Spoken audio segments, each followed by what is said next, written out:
Natubhai Kariya, trustee Presidency school. સાહેબ, કંઈ પરિપત્ર બહાર પાડવામાં આવ્યો છે સ્કૂલ વાહનને લઈને, શું જ આખું સ્કૂલ વાહનને લઈને જે ડીઓ દ્વારા પરિપત્ર આપવામાં આવ્યો છે એમાં જો પ્રાઇવેટ વાહન હોય અને બાળકો પ્રાઇવેટ વાહનમાં આવતા હોય તો એમાં વાલીએ એક સંમતિપત્ર લખીને આપવું પડશે કે પોતાની જવાબદારીથી બાળકોને મોકલે છે. બીજા પરિપત્રની અંદર જે આરટીઓ દ્વારા બહાર પાડવામાં આવેલો છે એમાં એ રીતે કરવામાં આવ્યું છે કે જો 12 વર્ષથી નીચેના બાળકો હોય તો રિક્ષાની અંદર 6 બાળકો અને વાનની અંદર 12 બાળકો વધારે બેસાડી શકાશે. અને જો 12 વર્ષથી મોટી ઉંમરના બાળકો હોય તો રિક્ષામાં 3 બાળકો જ અને વાનની અંદર 6 બાળકો બેસાડી શકાશે. જો સ્કૂલ પોતાના વાહન ચલાવતી હોય તો એની સંપૂર્ણ જવાબદારી સ્કૂલની રહેશે. પણ જો બાળકો પ્રાઇવેટ વાહનની અંદર આવતા હશે તો વાલીએ સંમતિપત્ર ભરીને આપવું પડશે અને એમાં જવાબદારી એ વાહનવાળાની અને વાલીની રહેશે.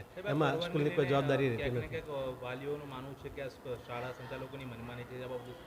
ના, આમાં શાળા સંચાલકોની કોઈ મનમાની નથી. શાળાની અંદર પોતાની જે કંઈ માનો કે ગાડીઓ હોય અને એમાં જો બાળકો આવતા હોય તો એમાં શાળાની સંપૂર્ણ જવાબદારી શાળાની રહે છે.